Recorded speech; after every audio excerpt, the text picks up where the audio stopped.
Welcome to a Football Show Wednesday edition, which is very rare. That is Nick Suss of the Tennessean, Pay for Good Journalism. That is Paul Kuharsky of paulkuharsky.com, formerly of the Tennessean. Pay for Good Journalism at paulkuharsky.com. I am Braden Gall, never of the Tennessean, but we are brought to you by Sinkers Beverages, and those two boys are up in Indianapolis. Hope everybody is having a great day. How are we, fellas? Terrific. Regular. We're gonna get into prehistoric dinosaur analysis today on the show, as it pertains to little tiny arms, just really, really tiny arms. Nick, what on earth did you write today? I wrote about dinosaurs, and I assume that's like a 20-minute into the show thing, maybe not a 90-second into the show thing, but stay tuned. Listeners, stay tuned. I'll talk about I talked to one of the most important dinosaur scientists who's ever lived to talk about Rueben Bain. I wasted somebody important's time. Relevant. Yeah, very relevant. Now I will waste you guys' time too. Fascinating. I can't wait. We'll get to that later. We're going to break up the show into two major categories: current Titans and potential prospective future Titans. You guys are obviously at the Combine. Robert Saleh and Mike Borgonzi with lots of things to say today at their press availability, both yesterday and today. Small group as well. And so you guys both have stories all over the place about a lot of different things. I recommend everybody read those, of course, paulkuharsky.com and thetennessean.com. But we're also going to get into current Titans as well. Lots of things about Cam Ward, lots of things about Ridley and Snead and Will Levis and Peter Skoronski, and even Femi Oladejo is getting some run, Tavondre Sweat. So we'll talk a lot about current Titans, and then we'll get into what you guys are seeing, what you're hearing. What are the tea leaves telling you about what's going on with the NFL draft, the 4th overall pick, how Borgonzi and the Titans are evaluating the edge rushers, the receivers, the depth of the class, et cetera, et cetera, et cetera. If you want to get involved, please do so. Thumbs up, notifications turned on YouTube. Please join the show there. You can ask questions there. And, of course, if you're watching on Twitter or Facebook, please share the product. We would appreciate that as well. Sinkers Beverages, our great and amazing, awesome sponsor here. 5-time liquor store of the year. You've got an award-winning craft beer fridge as well, so lots of great bevies up there. THC, non-alcoholic beer, wine, liquor, you name it, they've got it. And have that booze delivered directly to your house. Make sure you search Uber Eats, search Sinkers Beverages on Uber Eats. And you can get all that great local craft beer there as well. Yazoo Brewing Company, Tennessee Brew Works, East Nashville Beer Works, 3 great local breweries that you should support right now in 2026. Community is everything, so make sure you have a beer in your community. All right, first and foremost, let's start with the two availabilities over the last 2 days and the conversations that have been had. Is there a general theme from either of your perspectives about Robert Saleh, new head coach, Mike Borgonzi, second-year general manager doing this process? Is there a theme that you guys have picked up on between these two guys and how they're going through this process and how they're looking at the roster that you think is most important? Nicholas is a better theme finder than They're Nicholas. They like talking to people, man. Like, it's not the overarching theme, but it's a takeaway that, like, Saleh didn't do this in the past. Like, when he was the coach of the Jets, he didn't come to this. He was part of the group that was like, yeah, it's not super necessary. And we were chatting about that with Borgonzi today, and he's like, no, it matters. Like, it really matters. This is a thing that we have deemed really matters. And we'll see how it pays off. We'll see what relationships forged at the Combine actually end up mattering to this franchise long term. But I really think that they have decided that they are a franchise that cares about this event. I think that's a good conclusion. I do think Saleh had a little difficulty conveying it. He said, what was the first part? He said, how a guy hugs was the second part of what he was identifying. What was the first part, Nick? I can't remember. Yeah, like a firm handshake, a hug grip. Like the hug grip. No, I think that's a little far. But look, I mean, some of these guys are smarter than the event. McVay and Shanahan may be smarter than the event. But I do think it's stupid generally to pass on an occasion to meet with a guy. Like some of these teams are saying they don't want to be misled on their picks by dealing with the people they're going to pick. That makes no sense to me. And the first 18 minutes you get with a guy here, it's 20 minutes, but you got to spend the last 2 minutes getting a guy out of the door.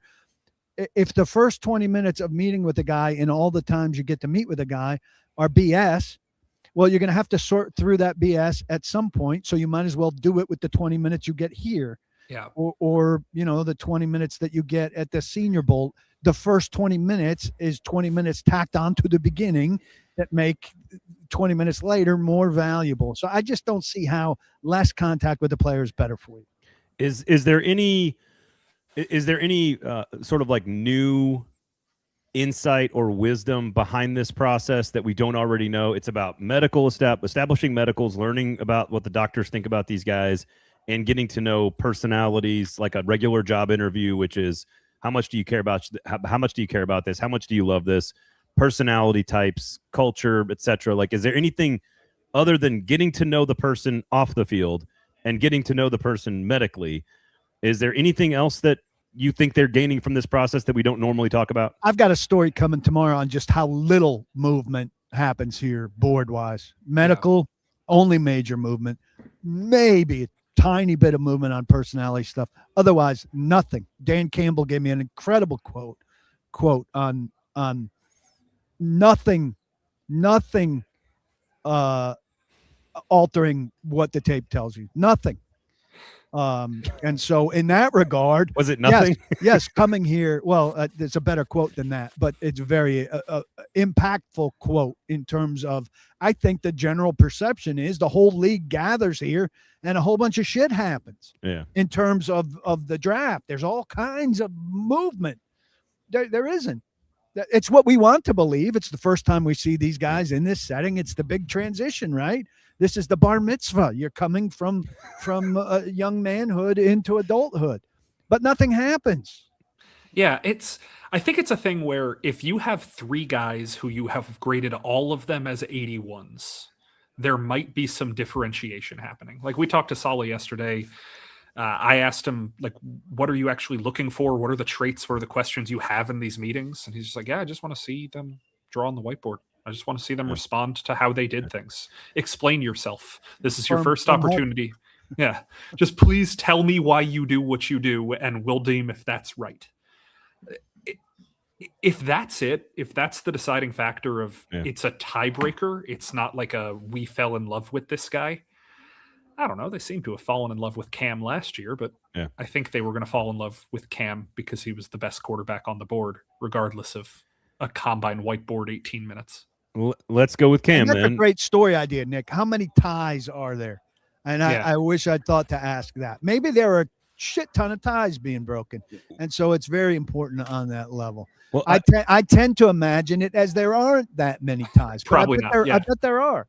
So I think that's actually a really good way to tease out what the second half of the show is going to be about, because I do think one of the things we talked about on Monday, PK, was if you look at Arvell Reese and you look at David Bailey and you look at Rueben Bain, those are 3 very high-quality edge players at the top of this draft at that position. They have to know what their priority is and what their rankings are by the end of this week. It seems like they all came into this event kind of tied. Now, their board probably isn't exactly tied, but it could be close. Same with Tyson Tate and Mekhi Lemon.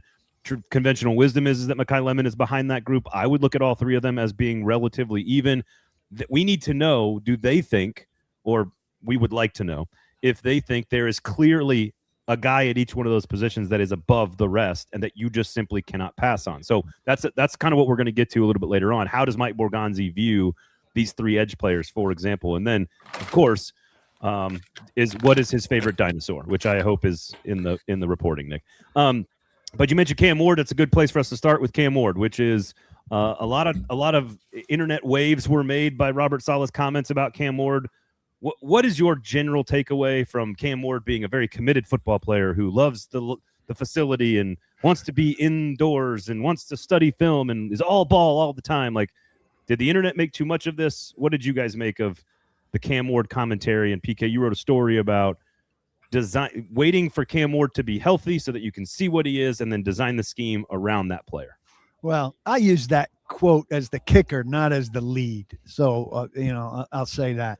My story was really about, I thought maybe there would be some consideration when I asked Robert Saleh, what's harder, the scheme or the decision maker. And he said, unquestionably, like, teaching the scheme's nothing. I could teach anybody any scheme.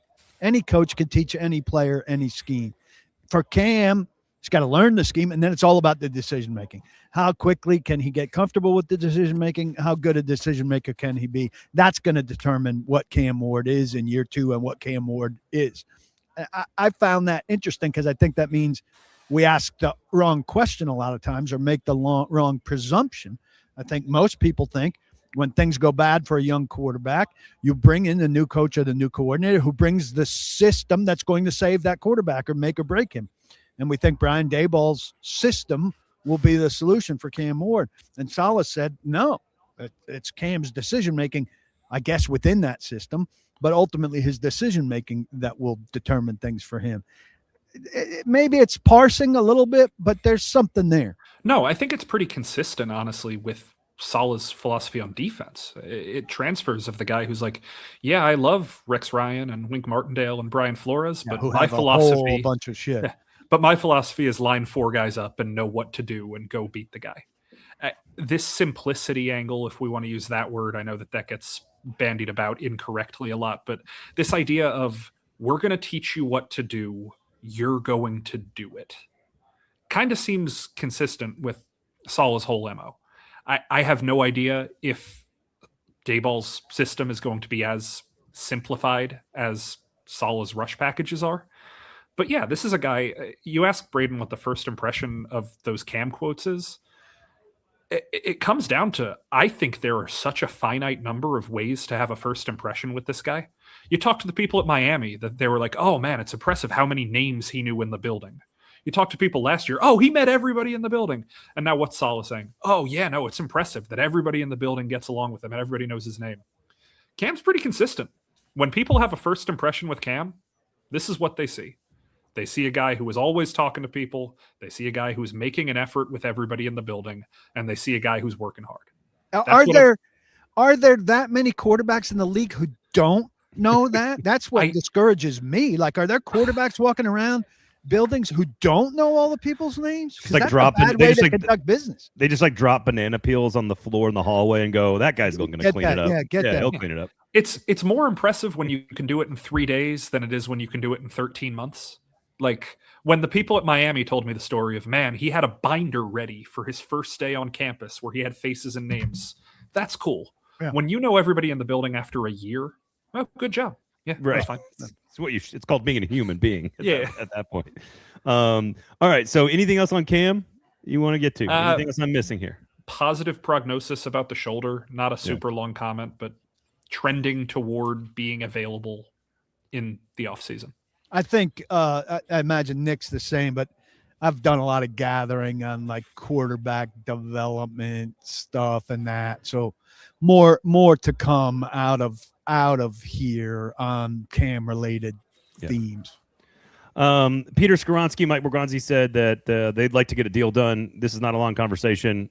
I assume that means we can probably expect an extension at some point for the star offensive lineman. Yeah, and they'll use the 5th-year option if they're up against that deadline without an extension. It's a no-brainer. Yeah, the phrasing Borgonzi had was, it's a tool we can use. So if they need the 5th year, they'll use it, but they want an extension. 3 players that we're not really sure of their future with varying degrees of uncertainty, and that is Calvin Ridley, L'Jarius Sneed, and Will Levis, of course, which Will Levis just always on the internet. The 3 of them, it seems like Sneed has always been not really a chance at coming back. Calvin Ridley's sort of been back and forth on this. And then Will Levis, it feels like, would be a really good backup quarterback somewhere else or here, but we're not sure about when his value is at its best and its highest. Is that now? What do we make of those 3 guys? Well, I'll go Levis.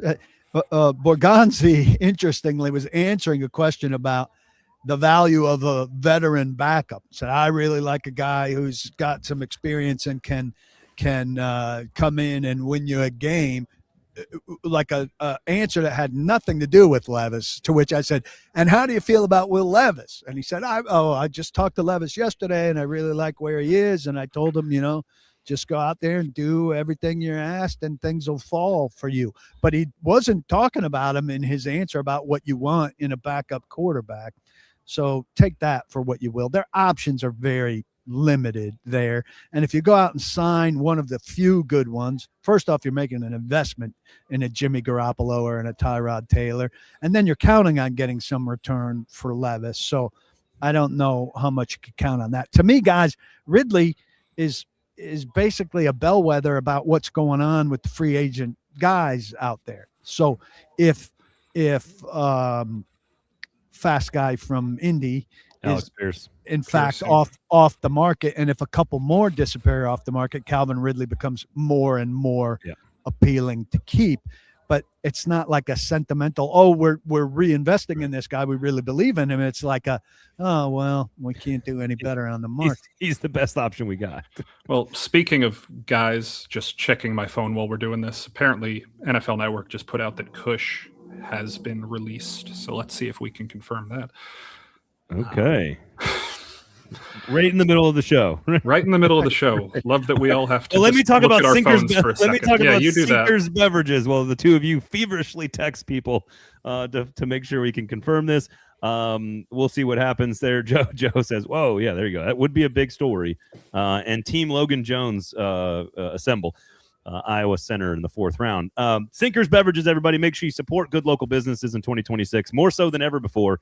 Because look, it's a strange economic environment that we're all in, and if you have a small business in your community, liquor store or a brewery or anything else, perhaps local journalism even, make sure you're supporting those good small businesses while you are, if you can. If you got a few extra bucks, make sure you support these folks because these businesses, they need our support if you want to keep them in your community.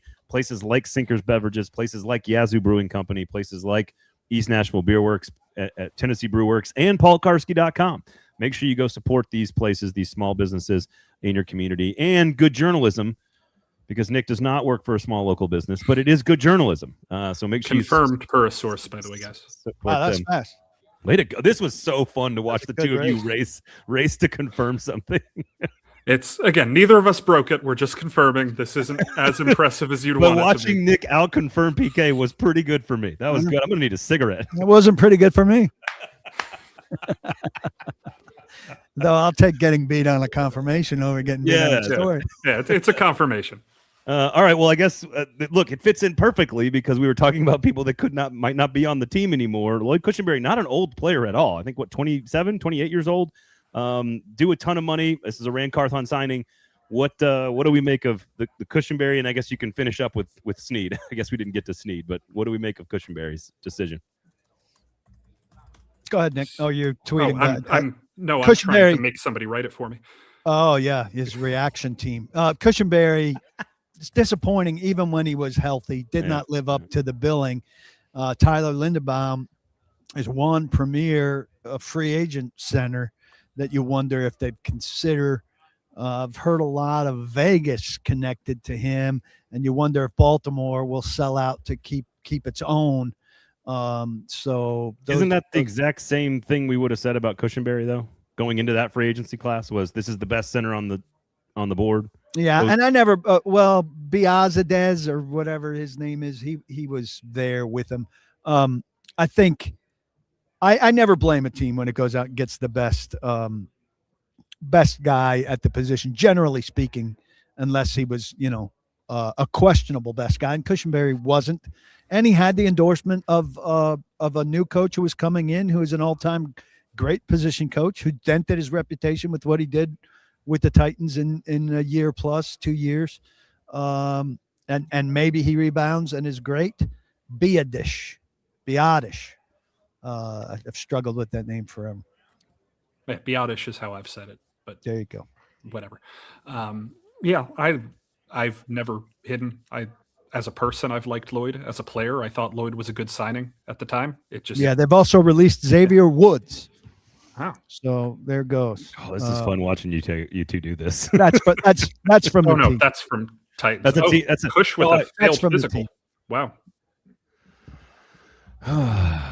Let's see if I can pull up my my own press release here and I can see what happened. This is fun to watch, guys, in real time. I do appreciate you guys. Are we going to get one about L'Jarius Sneed? You guys think we're going to get one about Sneed right now? I think they'll probably take Sneed to the deadline. And Sneed also will probably have a failed physical from what we heard today. He's still rehabbing. We know that. Yeah. All right. Yeah. So, It's interesting. We asked Borgonzi earlier today about the how much will you value your guys thing, and he didn't seem to care all that much. And then the first move is one cut from the old guys and one cut from a guy he picked last year. Like free agent signing Xavier Woods was his. Maybe that's a vote of confidence in Kevin Winston's health, whatever it is. But so I was talking with somebody today. Go ahead. I was gonna say really likes the safety class, which is a very good safety class. Yeah. Somebody was asking me today if I thought that Kevin Winston would be better off in a base or as a base starter or as a nickel starter. And I was like, well, that depends on if Xavier Woods is, a base starter or not on the team. And so now he's not on the team. Amani Hooker and Kevin Winston seem to be the top two starters with, I think Mike Brown is still under contract. I can't remember if Kendall Brooks is still I think under he contract.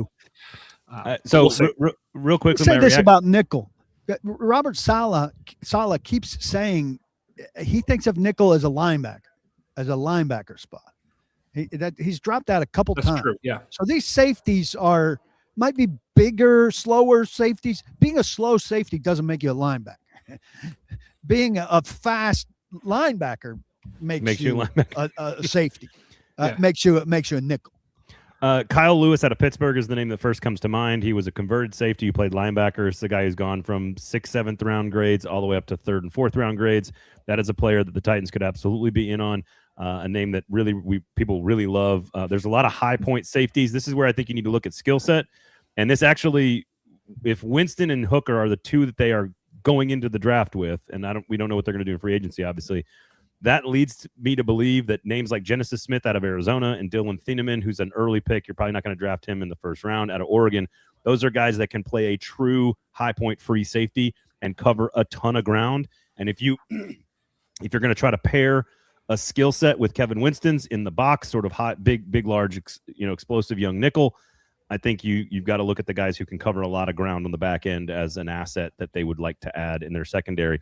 All right, so that's DBs talk tomorrow, by the way. If you guys want to pay attention, DBs do talk at media tomorrow. Well, cornerbacks will be important for this team, no question. It sounds like safety as well, and interior offensive line. We know we're not sure what they're going to do at guard. We now know that it's right now, I guess, Corey Levin or bust at center. So he's not going to start. I think Nick and I agree. I agree. Yeah, I wouldn't say or bust. It's Corey Levin or boom in this situation. Okay. Very well said. I like Corey Levin as an option on this team, just like I like Oli Udoh coming back. They had some good depth pieces, but you need to find some starters. Yeah. That's right. All right, what else? We got Femi Oladejo, Tavondre Sweat, both came up in your conversations up there in Indianapolis. That's two very young players, obviously different seasons last year. Femi Oladejo banged up for most of the season. Tavondre Sweat, very good run stopping defensive tackle, doesn't add a whole lot in passing situations. What are we hearing about two very young front seven players that have a lot of upside and a lot of talent and have not fully necessarily delivered on that yet? They seemed pretty positive, honestly, about both of these guys in kind of interesting ways. Of neither of them are going to be playing positions that Titans fans have seen them play before, and Saleh in particular seems really bullish on them being able to do that. Said that he believes Sweat's the kind of player that can run sideline to sideline, and he's going to try and make him do that. Numbers to numbers, at least. Did he say number to number? I think he did. Sideline to sideline is... It's a lot to ask of any defensive tackle, actually. And then with Femi, put his hand in the dirt, and all he's going to have to focus on is rushing the quarterback. He's not going to be a will linebacker here. He's going to be a 4-3 defensive end in this defense, and they want him to rush the quarterback, which we'll see if he has to put on weight. We'll see how he can withstand all of this as a guy. But Saleh says that's how they scouted him last year when he was in San Francisco, was as a hand in the dirt rusher. Femi's thinking is shrinking. Femi went from an off the ball college linebacker, which was too much, now to a 3-4 outside linebacker, which had more requirements. Now a 4-3 end, which has even less thinking, the way Saleh described it, which is just go get the quarterback. So he's reduced 3 years in a row what's going to be asked of him, which sounds ideal. He's not a dumb guy, I'm not saying by any means, but his football responsibilities are shrinking. I don't buy the Sweat stuff. They're talking up Sweat. Bradley's fresh start I liked. Maybe I'll be completely wrong on this, but I do not think that T'Vondre Sweat is going to fit in this. I think you have to be super motivated to get to a point to ultimately get the chance. And even if he does that, I just don't see it as working in the scheme. Yeah, it's one thing that I do find a little bit interesting. I don't have my notebook in front of me, so I can't remember the exact name. Sorry, but there were two people who I was just lingering by press conferences today, and both of them mentioned that they had met with the Titans. And then both of them in the next breath were like, yeah, my natural position's a 0. So there was, to some extent, the Titans are looking at guys who think they are 0s, who think they are noses, which the Titans don't run a defense that features a nose. So, but when you looked at them, did they look like T'Vondre Sweat? They did not. I don't think I saw anybody today who looked like T'Vondre Sweat. I want to go back to Femi for a second. Hand in the dirt. Kind of the way they describe their two different defensive ends are sort of a larger, beefier defensive end who's outside on first and second down, third downs. He maybe slides inside next to Simmons or Sweat. And then you've got the wide 9, for lack of a better term. I'm going to call it that, sort of your speed, 3-down, true pass rusher. Are they viewing Femi Oladejo more in the latter with he is the wide 9 guy that's going to come off the edge as the pass rusher because he doesn't have that repertoire yet? I don't think he's a wide 9. I think he's the sturdier edge. He's not that sturdy, but that's my problem. And I will say this, David Bailey today, and look, I've seen him on TV and everything, but you guys know when you see somebody face to face from 6 feet away, it's a different feel. Yeah. I was surprised that he was as thick as he was. That was one of my biggest surprises today. We've been classifying these 3 guys and everything, and when you say, well, Bailey's, and he said today outright, I need to get better against the run and everything. But when I looked at him, I said, I expected him to look noticeably different than Reese and Bain. And he did it. I was surprised at how broad he was. Yeah. Femi and Bailey strike me as 4-3 outside linebacker, like the body type. But what you're saying is Bailey's a little bit thicker than that. Bailey was wider than that, yeah. Yeah. All right. Well, that's a good segue in. What I'm struck by when we're talking about, this position and what's Femi going to play, it's not lost on me that not only did Borgonzi say, I like all 3 of these edge guys, he also said he thinks edge is the deepest position in free agency this year. So if the question is, what position is Femi going to play? Give it a couple of weeks and the answer might be rotation. I don't know if you can pencil him in as either starter right now. I was struck by that too, Nick, though he also conveniently said the 3 positions he likes in free agency are edge, receiver, and corner, which happen to be the 3 positions he's desperate for help. That's true. What's interesting, and 2 of those positions, receiver and corner, very, very deep in the top 100 in this draft class in particular. What's interesting is there's a very bit, like one of the things I always consider when it comes to outside linebacker, it's the same thing with like point guards and a lot of other positions. There's a difference between a combo and a tweener, right? Like a combo guard is actually genuinely good at playing point guard and shooting guard. A tweener means you're not really good enough to do either one of them, but you can kind of do both like well enough to be on a team. And so the thing I was thinking of about Femi when Gus Bradley describes the 2 different types of edges that they want, is like, is Femi Oladejo a tweener or a combo? And I feel like he's not big enough to be the true big guy, and he's not speedy and dynamic enough to be the other guy, but maybe he's good enough to be the fill-in for both of them. And again, maybe that makes him a tweener, and that's not a good thing. I don't know. The question is, can he be a combo rotational pass rusher? is what I'm getting at. Well, when they drafted him, we thought he's the second rusher, right? And they need to get the first rusher in front of him. I pray for their sake he's still the second rusher instead of the third rusher. Yeah. That's a good point. All right, that's a good transitionary piece and point into the draft and sort of the stuff that we saw over the last couple of days as it pertains to the actual draft. So here's a couple of cuts from Arvell Reese today. So I want to talk Arvell Reese, Rueben Bain, and David Bailey at the beginning here, which we've kind of already started to touch on.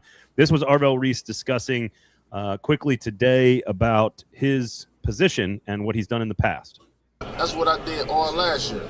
I was down on the line at 5 down.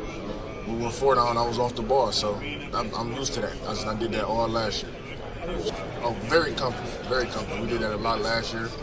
about like 60% of the snaps I was on the edge, I was dropping. So, yeah, I'm very comfortable with that. Both positions pretty decent. Like I said, I think I got a lot to get better at edge, and I got a lot to get better at linebacker, but pretty decent at both positions, I think. If you're comfortable.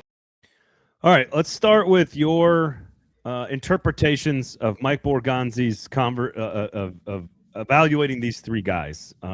They all do different things. They have different strengths and weaknesses. They have different body types. They have different careers. They have different tape. All of it's different. And the Titans could probably use all three positions: off ball, wide nine, and big D end. What do you make of how to interpret what the Titans said about these three guys before we get into what you guys think about these three guys? They said the most about Bain, but I don't know if that's because we asked the most about Bain. Their opinions about Bailey are probably the most inscrutable at the moment. Yeah, they like him. Yeah, the meeting went well. They think he's smart. Reese, there were some serious conversations about how do you train a guy to play a position he's never played. Bain, there were serious conversations about measurables and philosophy there. But yeah, I think that right now they are answering the questions that are asked of them. And maybe this is me criticizing us, but yeah.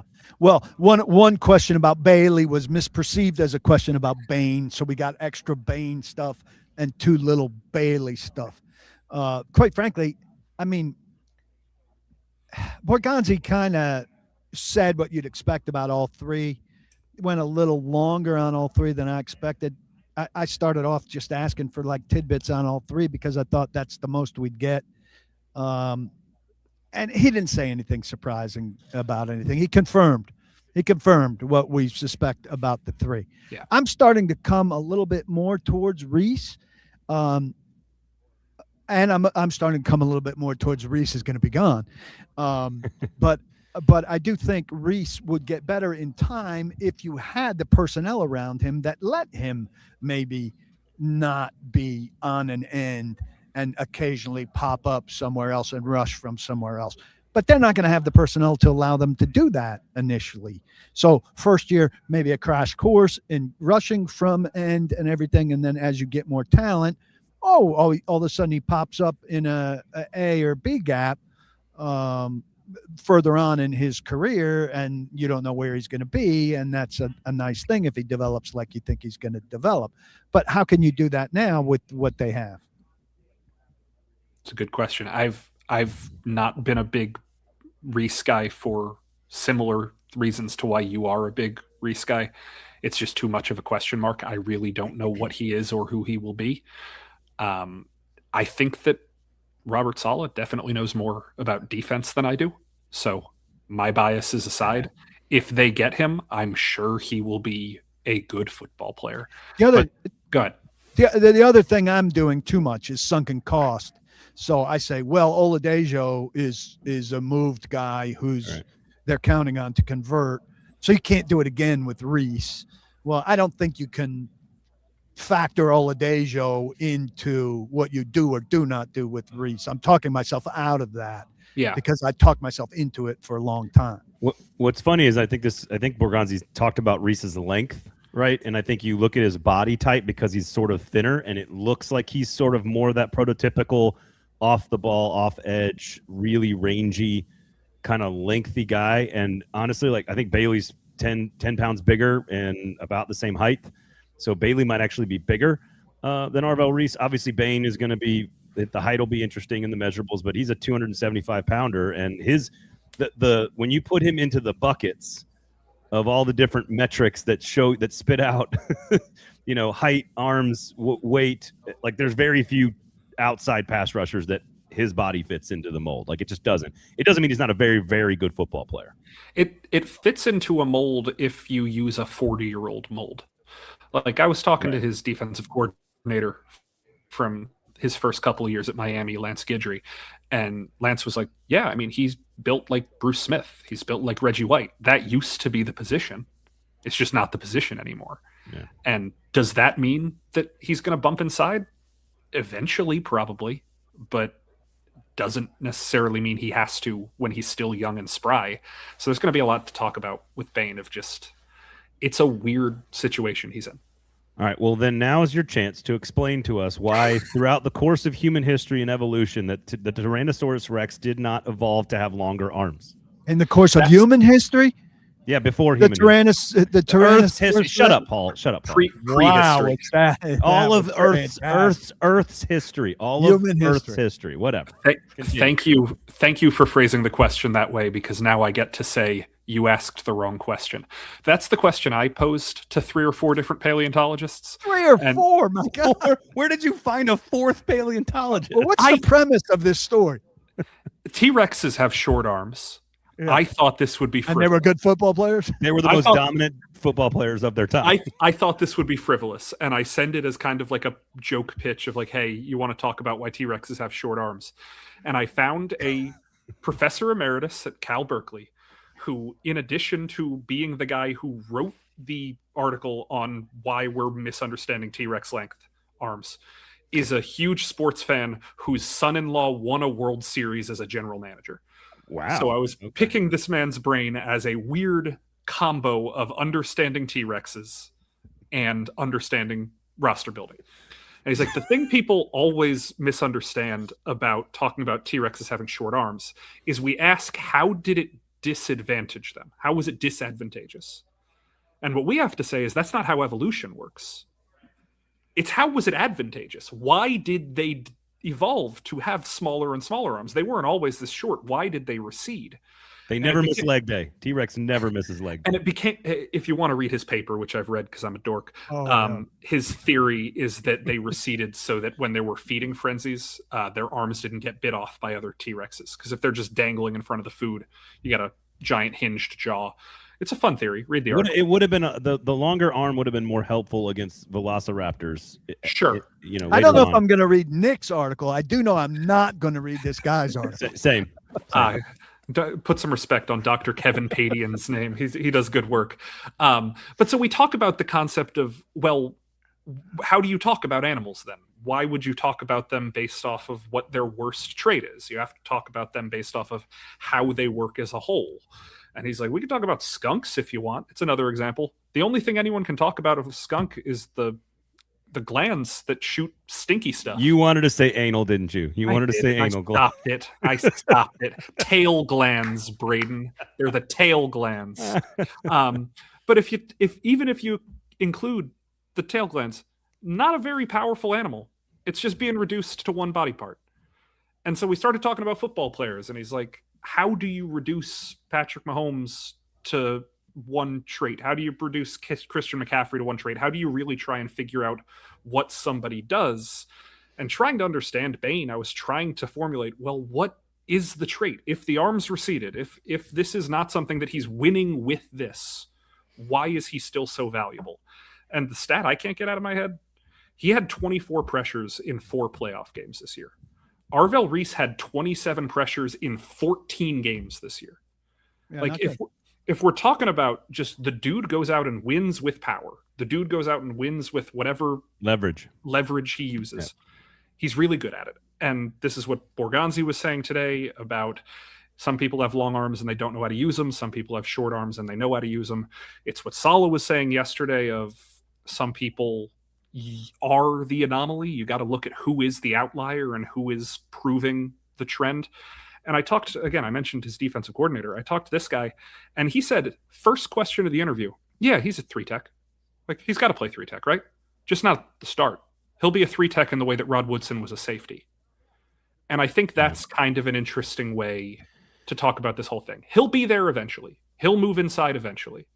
But if you talk about his entire trajectory just based off the fact he's got short arms, right, you're missing why he's successful. He's not successful in spite of his short arms. He is successful and he has short arms. The Tyrannosaurus Rex, the most misunderstood dinosaur of not human, but of our time. And this ends dinosaur talk. I hope you guys liked it. Now Paul can talk about football or something. Well, Paul talked to people about football people about football. You talked to scientists about dinosaurs. Is there any, you said you're coming closer to Reese. I keep getting this thing stuck in my head that the potential of Reese is going to be too tantalizing for any general manager, Borgonzi or otherwise, to your point about the Jets taking him at 2. I just think his pure God-given athletic ability is going to be just very hard to pass for people. Did you guys come into these first couple of days with an opinion about these three guys or a feeling about these three guys and how the Titans should prioritize them? Do you have a different opinion today after speaking to them and to the Titans folks? I was swayed a little bit. I talked to Dane Brugler, who was very big on Reese. So that impacted me a little bit. That podcast will be out tonight, a short conversation I had with him. I just feel more and more like it's got to be one of these three. Yeah, I came into it thinking Bailey might have had the slightest edge because he's the one with the fewest question marks around him. And then the Titans spent the last 2 days saying that they don't really care that much about question marks. So that reset the board a little bit. Braden, you brought up the receivers. For what it's worth, when Borgonzi was asked about receivers today, the question did not include any names. And Borgonzi volunteered, there's Tate. Yeah. And then there's one name. There's Lemon and Tyson. There was Tate. Well, he said there was Lemon and he said and he didn't say, he wasn't like and then, he was like there's Tate and Tyson and Lemon. I heard it too. The tone versus like if you watched it, there's one guy. Yeah, there was one. Okay, guy. so your opinion is that quote, because I heard he goes, I think Carnell Tate's a really good player, and so is Tyson and Lemon. Like that's kind of how he did it. It's very much an add-on. You're saying I heard it. Okay, so you're saying Tate, and then like his brain was like, oh shit, I gotta cover that up. This is what you're saying. It felt like there were two tiers for sure. Okay, and one tier with one guy. Do you get the sense that the depth at these positions is a part of the deciding factor, or do you get a sense that they just think Bain and Bailey / Reese are just so much better than the receivers that you just have to take the best player, that you can't pass on this guy, that he's too good, and that the value above replacement at 35 or in the top 50 or in the top 100, does that question make sense? Because I think that's part of their job this week, is to decide, is there one person of these 6 names that's just so good you cannot pass on him and you got to take that guy at 4, or are they all about the same and depth matters? I mean, I think it's all smashed together. I think it's clear the general consensus in the media and in the league, and the media reflecting the league to at least a degree, is that there's nobody that outshines anybody in this top 10 mishmash. Brugler was even saying that, are the outliers here in the positional worthiness in Downs or Love good enough to eclipse these guys at the premium position? And I thought his tone was, probably not for most teams. But I also think the Titans are acknowledging, it doesn't matter that Derek Morgan was the last guy to this team, but you're bringing in a defensive coach. His core thing is to arrive at the quarterback with 4, and they've got 1. Well put. I there's nothing I can poke into that. I just don't think that they're going to mortgage on best player for anything else. I think that they happen to be the best players and align with a need, but I don't think this is a situation where they're going to pick need over that. If only they were a better player. Yeah. What's weird is that you've got like 6 guys at 2 positions that are both a major position of need and also feel like best available. And so that's what, to your point about the mismatch, Paul, that's the issue going into this week, is it feels like all 6 of them are about the same. Yeah. So what are the odds? Figure it out. What are the odds? I ask both of you, so they have the 4th pick in the draft. 2 of the strongest positions align with their biggest needs with 6 guys, and still it's very likely you can be unsatisfied with what you wind up with because he's not the level that you want at a number 4 overall pick. So they're 2/3 of the way there. The needs meet the thing, and there's a lot to choose from. Yeah. That's 2/3 of the way. That final third is that he be really great coming out. And so just missing something. All of them are just missing something. Here's the thing. I think I'll just do this as upside I'm going to go with Bain and Bailey because I think Reese is off the board. I probably had Bailey Cardinals 1. taking him. I think either the Jets or the Cardinals are taking him. I had Bailey 1, Reese 2, Bain 3, but like all in the top 7, right? Like they're all basically the same.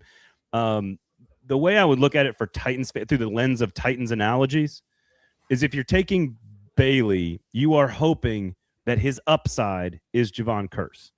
If you are taking Bain, you are hoping that his upside is Jarrell Casey. And if that's the comparison in the analogy, I think you have to, from that moment, you have to decide, like, well, what skill set do we need more? If they're basically the same value, what skill set do they need more? And they need Bailey's skill set more, in my opinion. Bain can be Casey. I don't think Bailey can be Curse. He's not as bendy. He's not built the same. I don't think that's a comp. I don't think that's a comp. And you also have to ask, how do you achieve the schematic goals of who do you pair with what you have? None of this is in a vacuum. And so if your one great asset right now is Jeffrey Simmons, and is it better to pair a 7 or a 9, or how do you 80% build off of that? 80% of Javon, if you get 80% of Javon Curse, because no one, especially at that time when Curse came out, is that bendy, right? He's a former safety. Like, no one does what he does at that stage of the NFL people. But translate that to 2026 time. I don't. If you got 80% of Javon Curse and that's the upside, that's going to give you something this team has not had since before, like early Harold Landry Sure, but let me. So long as his foot holds up. Let me speak with a little bit too much modernity. Sorry to be the guy who is laughing in the face of the old heads. You just talked about dinosaurs. Now he's going to be super modern. Yeah. If you're picking an edge rusher at number 4, you need 100% of Javon Curse or more. Like, you're picking a guy in a slot where edge rushers who go here. That's your problem. Will Anderson, Aiden Hutchinson. Well, no one's available. No, you've put I'm with Paul on this. You've put the wrong framework on the 4th overall pick. Next year, when Dylan Stewart and Colin Simmons are available, then you can say 4th pick needs to be. Right, well, let's take the 4th pick next year. Which is give why away 2 weeks this ago, pick and get next year's. Which is why 2 weeks ago I said pick the receiver this year and expect to be picking in the top 5 again next year. That's fair too. I don't have a problem with that. Sounds like Cardinal Tate. What's interesting to me is, like, I'm just using Casey and Curse as, like, those were like sort of franchise kind of linchpin pillars of defenses in different eras, but neither of them, Curse at the time, probably at his peak, was probably maybe the best pass rusher or among the best pass rushers. Casey, to me, is a great player who's never an elite player. And I feel like that's what Rueben Bain is going to be, a really, really good football player that's never among the Aaron Donalds or the Myles Garretts of the world. I'd take 2 contracts of that in a bad year. Sure, I mean, you could do a lot worse. And with the 4th pick, I agree with you, Nick, that normally at the 4th pick, 80% of Javon Curse or 100% of Jarrell Casey isn't ideal. Enough. But there isn't another player. Like, if you knew that player, if that player is Anthony Lucas at a USC and you knew that and the rest of the NFL knew that, then he would be projected to be a top 8 pick. Sure. Not. And which is going to get us into the situation where we say, well, there isn't that player, but there are about 260 other draft picks. So what are you going to do about it? This is where I think, and I look, the trade back thing. It's so easy to say it, me to say it. The Patriots wanted to trade back at 4 last year, didn't get any takers. There's other examples of guys that tried so hard to trade and call every single GM, all 31, and get no takers. I think you have to lower your price on the trade back. That's what I would do. It's lower your price. If the Saints have 41 and 8, and you can get 41 by moving back, lower your price. You don't need a 1st-round pick next year. Just get an extra draft pick in the top 100. Get one of these 3 at 8. I'm all about it. Bingo. Do you get one of these 3 at 8? But if they're not that much better than Tyson, Tate, or Lemon, then it doesn't matter. It doesn't matter, right? Because you can get the edge next year, like Nick said. I'm not waiting. Yes, but that's again assuming that Lemon and Tyson are in the same caliber as Tate, and I again am skeptical that is true. I can't take Tyson. This is an anti-injury team. That's talking about building analytic models to avoid it. Well, here's the early analytic model. Don't take guys who are repeatedly hurt. So to me, I'd take them off my board. Number 1 predictor of future injury is past injury. That's right. So and I think he might. I think he would be the number 1 receiver if not for that. And so if that's the case, and they don't, and that's the concern, Lemon has the highest floor in my opinion. Tate might be the best overall player at that position, and none of them feel like a true elite number 1 receiver. But again, that's the whole point of the problem of this draft. And for what it's worth, Brugler, who I think is the best at what he does, he did the same thing that Borgonzi did. He mentioned Tate and Tate only. There you go. What else did we learn the first couple of days? Anything else at some of these positions? Obviously, not everybody has talked yet. Not all the positions have gone yet. Are there any things that these little insights where you go, man, it feels like Tate is a notch above, or, you know, they really like Bain for these reasons? Is there any other players or positions that we have not maybe that you guys have not covered so far on the show? Well, I'll say one more thing about Bailey. I ran into somebody last night, a defensive coach, who told me you don't not take Bailey because of the run defense concerns. Okay. You know, that makes sense. If he gets to the passer, doesn't matter. You take the run defense. Well, thing. and you trust he'll get better at it, and you don't care.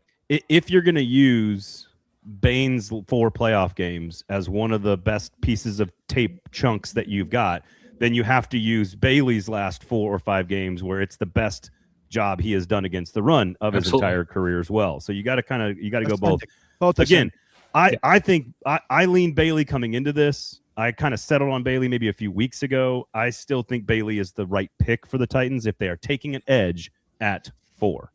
But there's a lot of ifs in that qualification, in that sentence. How do you feel about, you know, again, just like a poll, like a political poll, it's just a snapshot in time. Right now, who do you want the Titans taking if they're taking an edge at 4? Assuming Reese is of it, let's put Reese on the board too. I'm probably enough of a contrarian that I would say Bain just because I want to see it happen. But Bailey, to me, like I said, feels like the safest option. She wants to write more dinosaur stories. You're doing it. It's 2. It's not 3. They had 2 fingers. Oh, God. I'm going to go Reese right now, just for the moment.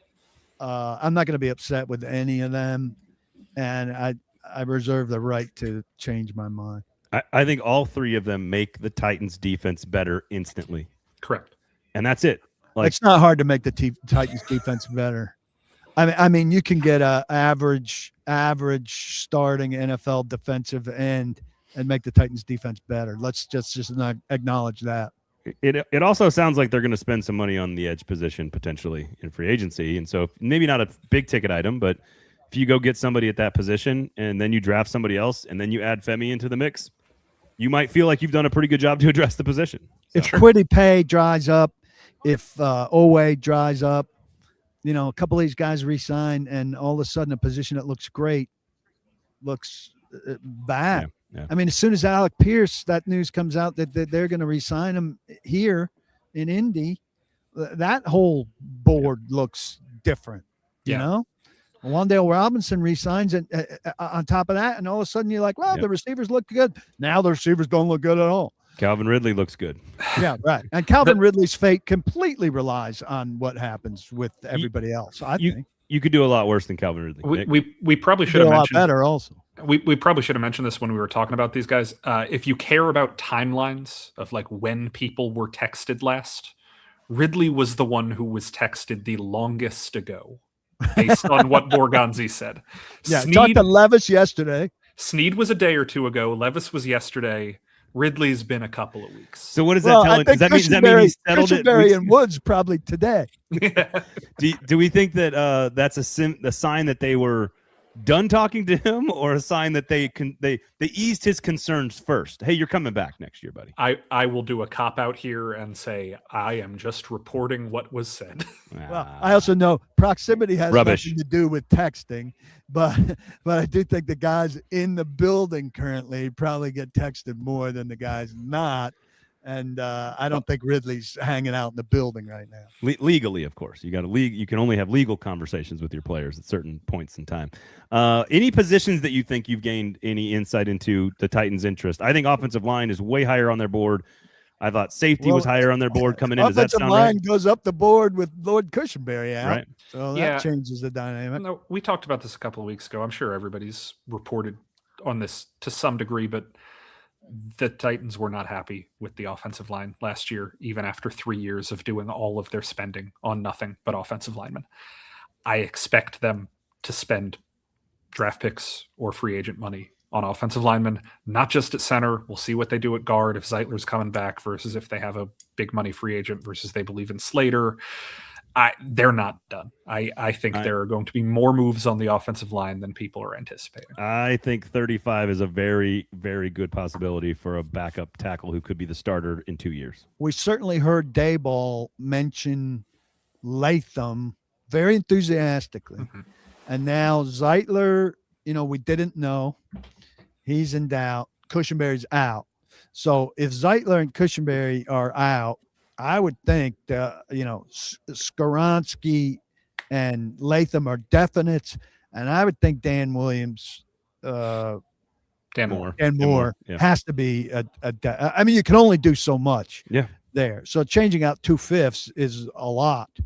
And I would think the left tackle of the future, with all these other needs, left tackle of the future is going to be drafted next year and put in place pretty quickly. Yeah, I think probably. But again, if you don't solve corner, receiver, edge, you can't use another top 10 pick or a top 15 pick on an offensive tackle next year. If you get you got to solve those things now. Right. Some of it's going to be 1-year contracts for auditioning veteran cornerbacks. You hope you hit on 1 of 3 or 2 of 3, and then you re-sign them to longer term contracts that they've earned and put those things to rest to allow yourself. I really don't love saying this because it's really boring and bad for business. Edge is the easiest position to give a 1-year, $8 million deal to the Preston Smith class of player, the Leonard Floyds, the Dante Fowlers. There are mercenary edges who sign 1-year deals every year who can get you 8.5 sacks. And Vic you can Beasley. Improve your Vic Beasley. Yeah, perfect. Since Vic Beasley and Jadeveon Clowney, they have been completely reluctant to go that direction. Philosophically, it seems like. Draymond Jones was a perfect example. A $10 million guy. They flipped. Yeah, Draymond Jones is a good one. He's not Jones, the same level. They should go get Draymond Jones again, I think. Just keep signing and trading. If I'm I've said this as a bit, but it's not a bad plan. Go get 3 free agent edge rushers or defensive linemen and make them Draymond Jones, Danico Autry, and Jihad Ward.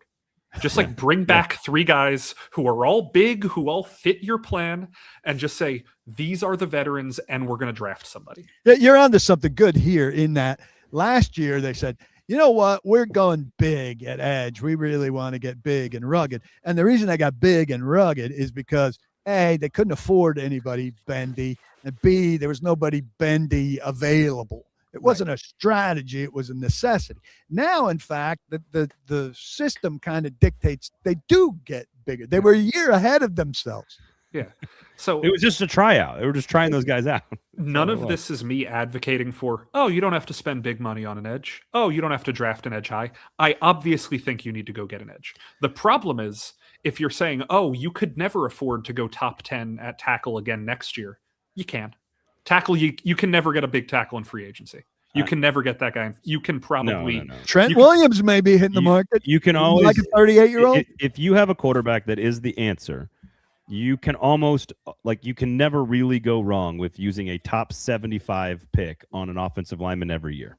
Come on. If you have a guy like Dan Moore, who I could mistake for Dan Williams, you're not satisfied with that at $22 million? No, I am not. That's my point is that you can always my point is you can always draft an offensive lineman, and it's almost never a bad strategy. It's I think we're all on the same page about offensive line, but it would be difficult for them to acquire a left tackle and sit a $22 million player on the bench this year, no matter how great their cap situation is, no matter how great anything's, or it would be equally difficult to sit that rookie on the bench and play the $22 million average. If you draft Caden Proctor at 35 and he transitions halfway through the season as to your starting left tackle, that would be a tremendous thing to do. And I think Dane Brugler, I'm going to refer to this interview 10 times, said Caden Proctor may be a right tackle. He may be a guard. And that's a conversation Titans fans would be suicidal over. Another conversation about a left tackle who might not be a left tackle. I do love that I asked you guys about what other positions might be the Titans looking at, and we immediately discussed edge rusher.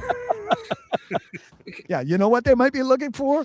Let's do another 15 minutes on the position that we just covered. But right. I have to give Nick kudos. I mean, the Draymond Jones, Jihad Ward, and who was Danico Danico Autry plan. I mean, Autry might be aging out, but that's fucking brilliant. Well, Sebastian Joseph Day is another one. Like, why Sebastian Joseph Day should be re-signed. I agree.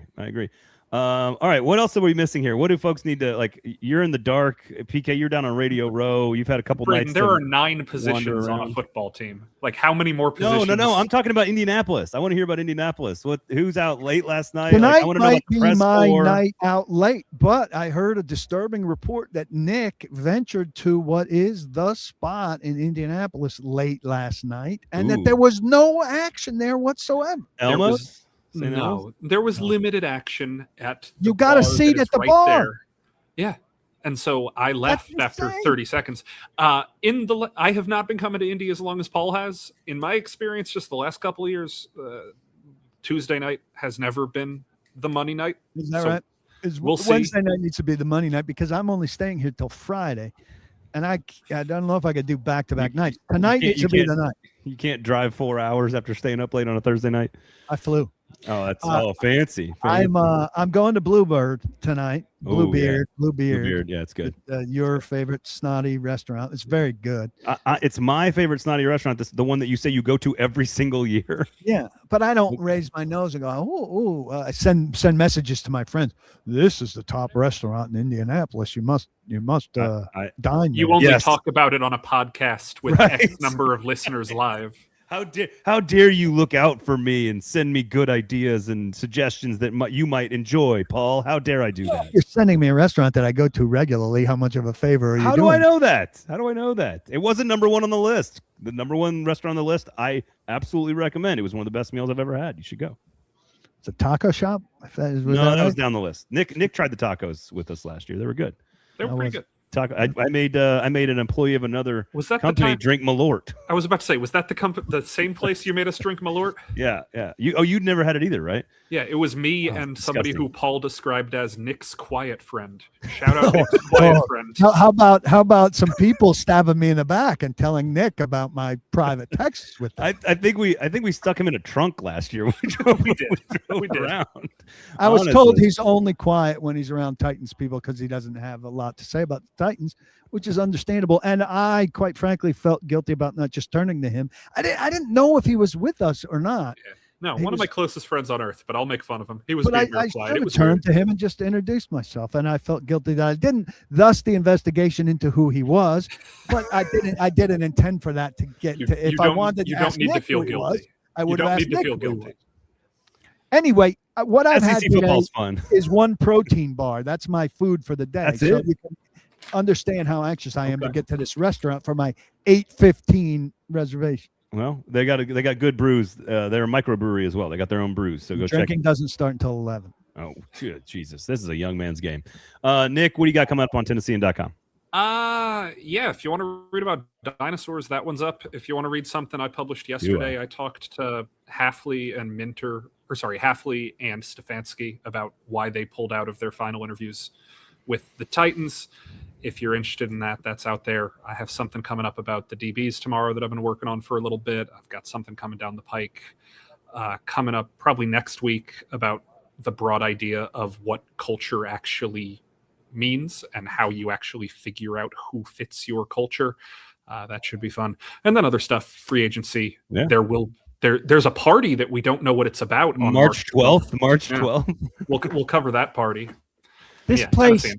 This place, the Pinnacle, I don't know if either of you have been to a show there, but they list their capacity. It's small. I'm told it doesn't have seats. It's 4,500.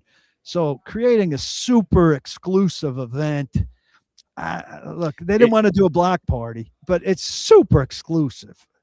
I think it's got so I think the upstairs 2 balconies have seats, I think. And then there's GA in the middle, and then I think there's it's not a very large, it's not a large venue. So I mean, even if they jam pack a 4,500 seat place, what are they getting? 6,000?